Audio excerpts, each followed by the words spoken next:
Hey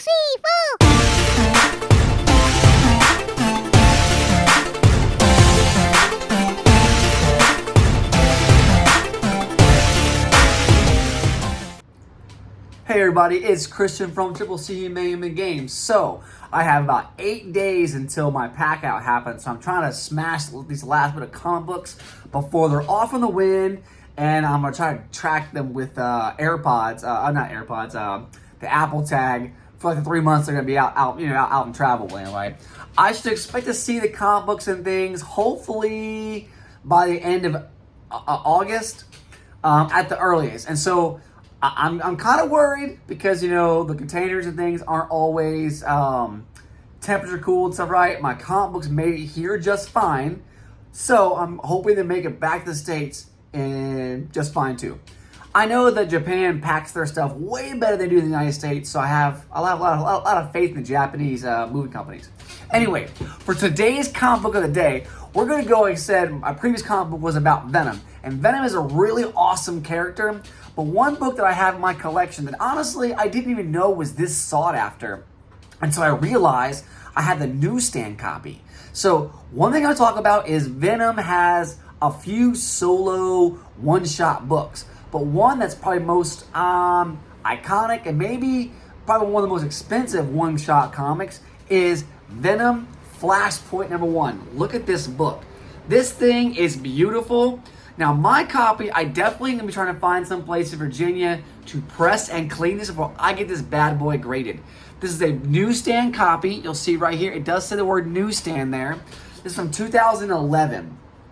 What makes this very, very highly sought after is that by the time 2011 came around, newsstand copies were almost completely gone. So they're even limited more then than they were. Now I said that now and I'm making newsstand copies, but 2011 was one of the last couple years they had made newsstands, and they almost made 0 of these, right?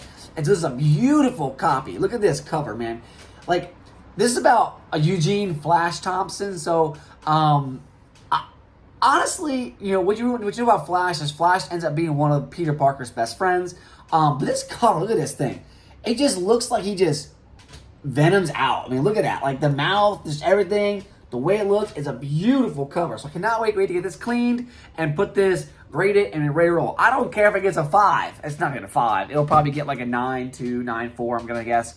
After cleaning, maybe a little more, But such an awesome book. So in this book, it was really good. So it's a 56-page book, and there's almost no ads in the whole book. So literally, when it says 56 pages, it is pretty damn near 56 pages. And it was action-packed almost the whole way, okay?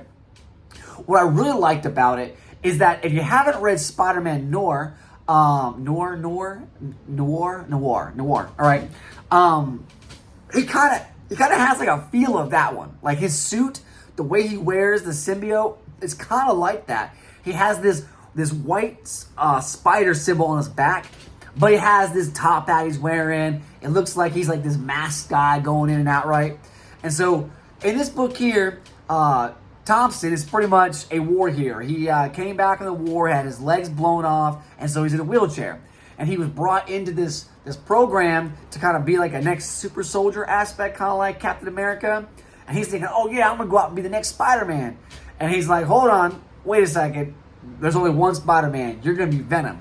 And so Flash pretty much he struggles with the whole book about why he can't be Spider-Man. Why can't he be another Spider-Man? There can be 2 Hulks. Why can't there be 2 Spider-Men, right? That's what makes a comment in the book. But I tell you, it's actually a perfect rendition of what happens when you let anger take over, and especially wearing the symbiote, right? So you'll find out here that he gets enlisted in his program. He's only allowed to hold this Venom suit for 20 missions. If he maintains the suit on his body for more than 48 hours, there's a high chance that the suit is actually going to bond with him and he won't be able to be, from there.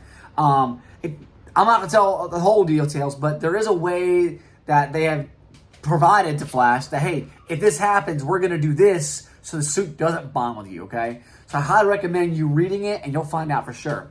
but the graphics are not the graphics. The artwork is incredible. There's so many different variations of the artwork. Not only is the writing really good, but the storyboards, the way it's lined up, how it's pieced out, amazing. I cannot speak highly enough about this book.